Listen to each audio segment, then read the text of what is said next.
And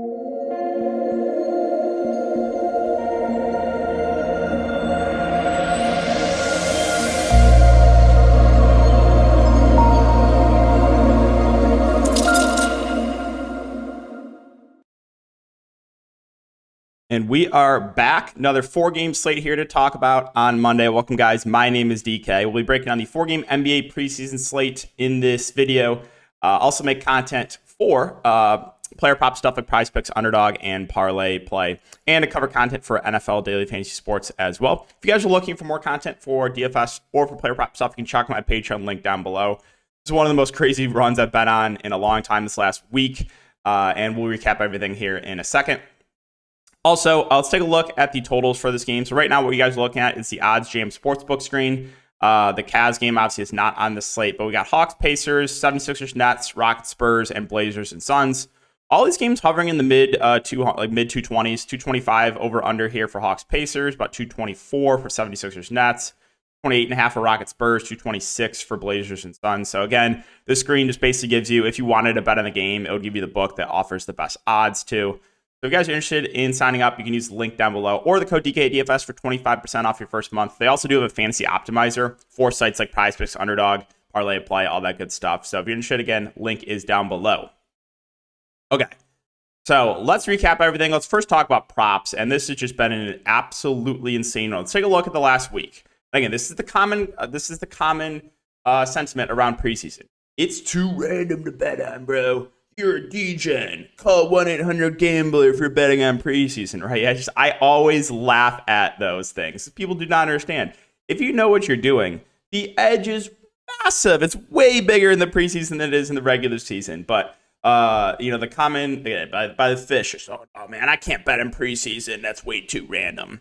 Take a look at Underdog here. And again, it's not like I've been hitting like 20 X's or anything like that. I have just been consistently winning every single day. This is the last week. Up 42 units, almost 170% ROI, right? The last 2 days for NBA, 12-0 on props. I've not missed. 12-0. Over this last week, I'm hitting about a 90% clip. Obviously not sustainable. I know that. But it's just been absolutely insane run here with props and with DFS. That's props. Again, I know the haters are really mad looking at that. And let's recap DFS as I wasn't able to get a video up on Sunday. So just take a look at this last week for DFS. Just look at it, right? Just look at it. Scrolling through, we have just been dominating. Again, this is just the last week, right? Winning every single night, a lot of nights over $1,000. It's been a wild run. So let's recap last night, and then we can recap Saturday night as well. So Saturday night was here. I didn't post these on Twitter because it's not really screenshot worthy, but still had solid nights. Still, 2-3x nights are not bad. But again, let's recap it. So we'll go over Saturday's lineup first. This was Saturday's lineup. We got news before close to lock that the Timberwolves coach Finch was like, "Oh, I don't know if I'm going to play the starters in the second half." And I was just like, come on, man. Like, I hate when coaches say stuff like that. You either know or you don't. Like, what do you mean you don't know? So I pivoted off Anthony Edwards. I pivoted from Anthony Edwards to Julius Randle. It ended up costing me a takedown here. Ant went for 30 plus, Randle went for 23. I was so mad about that. So mad. But the rest of my lineup, Shake Milton was really solid. You guys knew I was high on him and Naz Reid. I mean, people continue to fade Naz Reid. It's wild stuff, man. Over half the field faded Naz Reid on Saturday. Whew. Man, DFS is an easy game. Quickly had a horrific first half. Salvaged a little bit there in the second half. And then Scoot Sharp, we knew they were going to play big minutes. Kessler was fine. That was Saturday, and this was Sunday.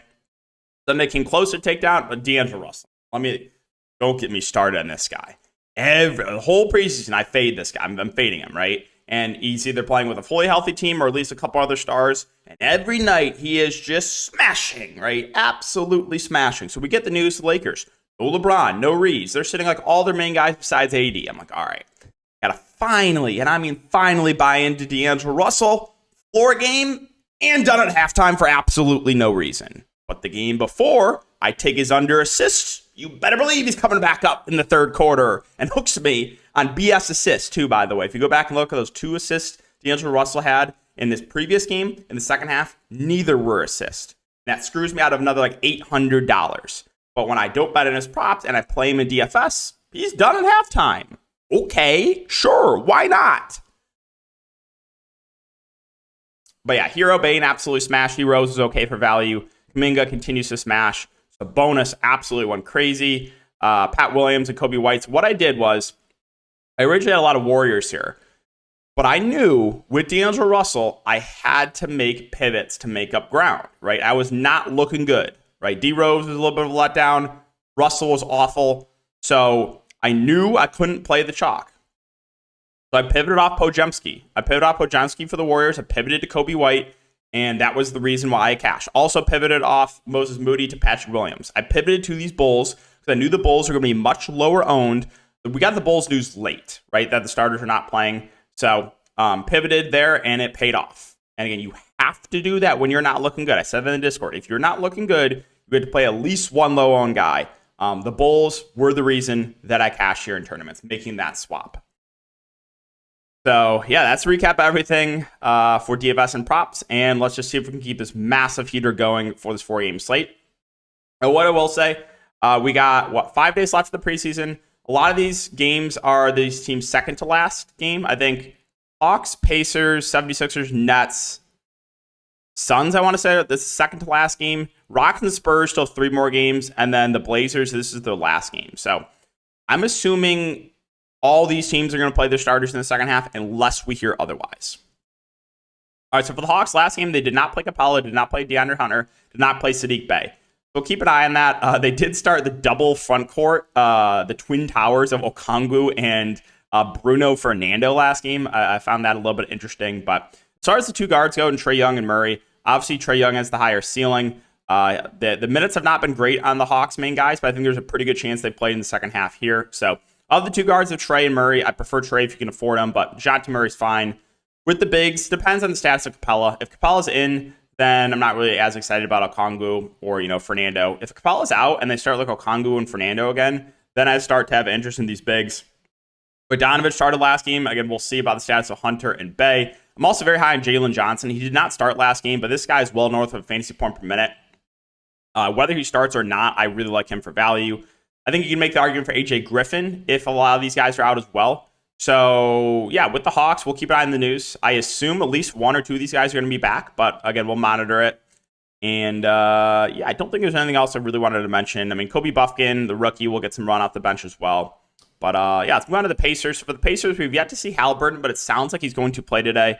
Now, I don't know how much he's going to play because he's yet to play. And, again, he played in the World Cup earlier. So we'll see about, if we get any sort of confirmation in the minutes for Halliburton.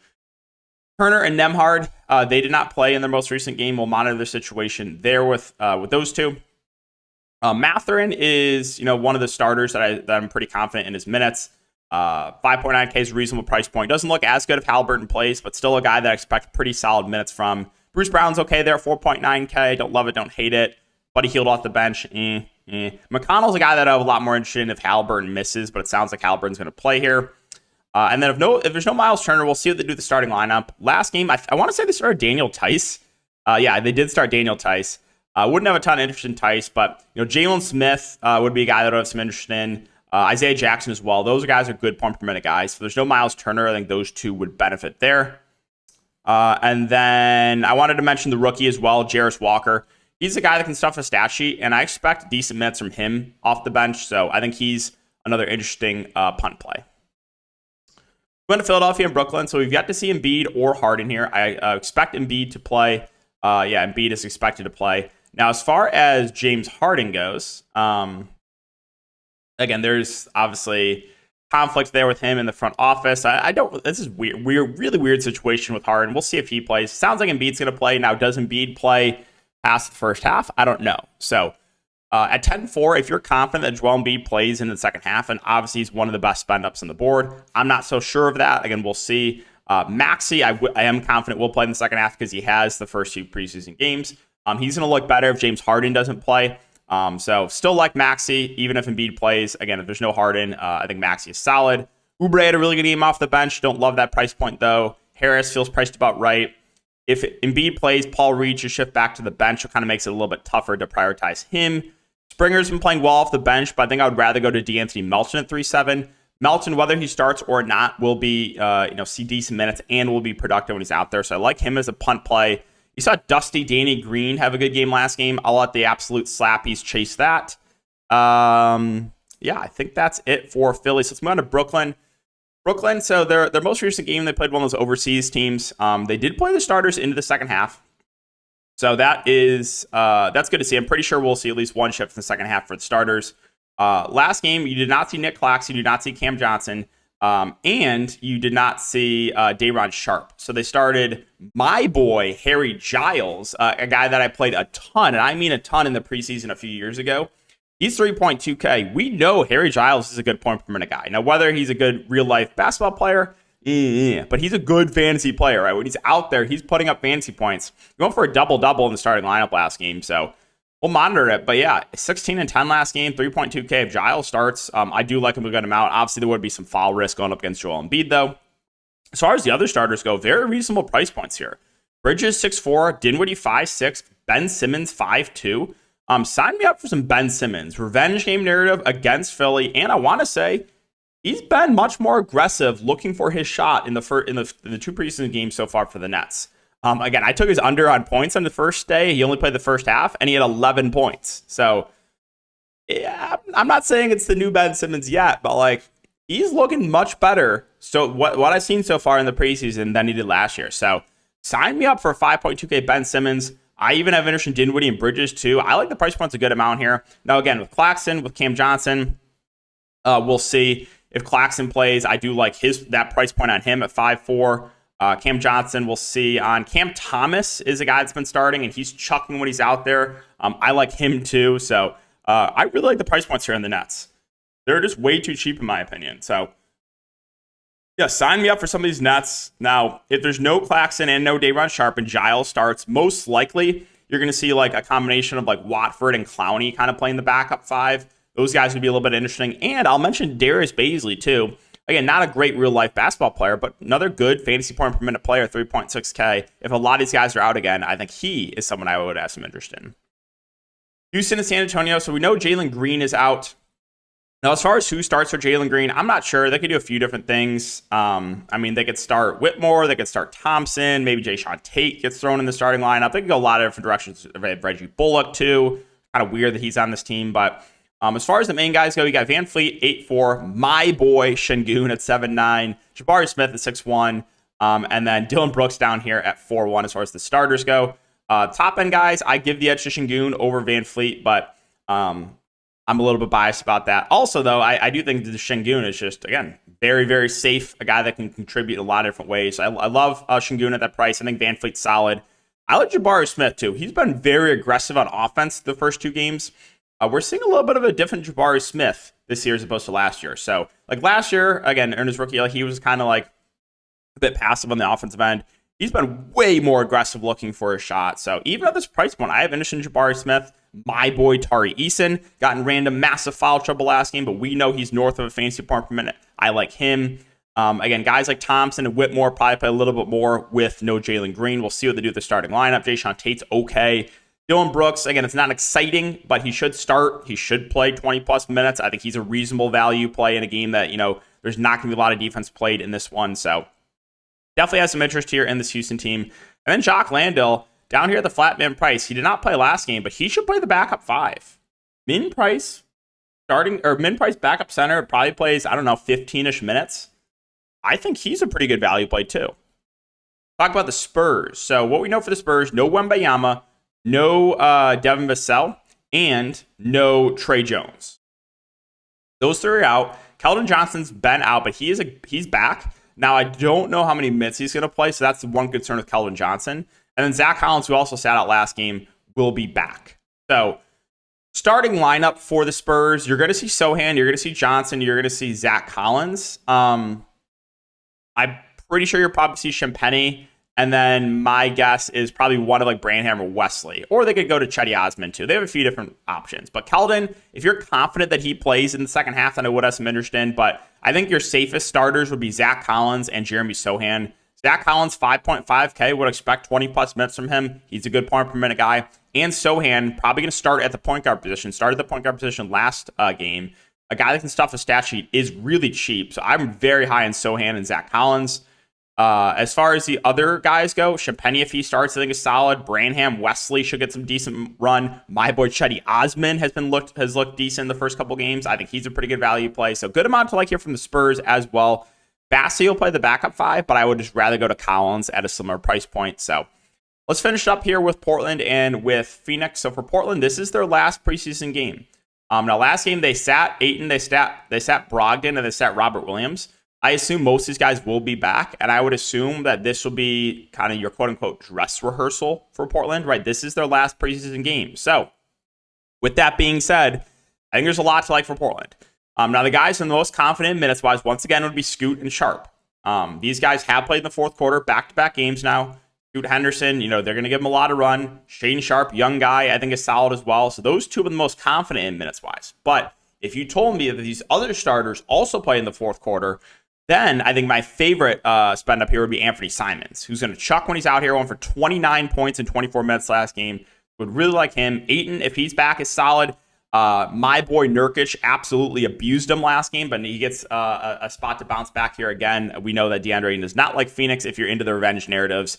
I do not factor in narratives whatsoever. That's a very fishy thing to do. We talk about it all the time. That's what the fish, the casuals do. They look at narratives and they bet on it because of that. Do not do that whatsoever. Doesn't mean a thing.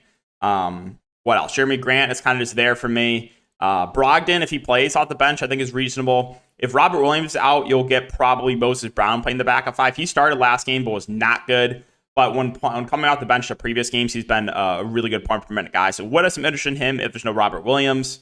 And that's probably it. So good amount to like here for Portland. Again, I think this is a game where the starters see a good amount of run, with this being the last preseason game. And for the Suns, again, this is their second to last preseason game. We have not seen the starters play in the second half. However, we did see the starters all play 20-plus minutes last game. They basically just ran like a playoff rotation in the first half and then sat the starters in the second half. So I think there's a decent chance that these starters play, into the second half here. And if they do, I mean, KD, Booker, Beal, I think all look good. Beal is expected to be back. He missed last game. I think my favorite of the bunch probably would be KD. I think he has the highest floor with the peripherals, but Booker and Beal obviously have a ceiling. My boy Nurkic, like I said, just destroyed DeAndre Ayton last game. Everyone told me how good DeAndre Ayton is and how washed Nurkic is. Go look at what happened last game against Ayton. He absolutely destroyed him. 17 points, 8 boards, 5 assists, 2 steals, and a block in 21 minutes. I like Nurkic again there. I think he's a reasonable price point. I kind of have a tough time getting to the Suns' value, though, with the big three expected to all play. So, unless we hear that they're going to see limited minutes, like the starters, I don't really think I can make the argument for, anyone else here. If they do see limited minutes again, then, maybe you could look to, a Grayson Allen, maybe a Goodwin or Saban Lee. I don't know. There's really not – I'm not really looking to the Suns' value. I think there's a lot of other teams in the valley. There's a lot of really solid value plays for. All right, guys, so that's going to do it for the video. As always, if you do enjoy, make sure to like, subscribe, hit the notification bell. I'll try to get a video up from Monday Night Football as well. But good luck, and we'll see you guys all in the next one.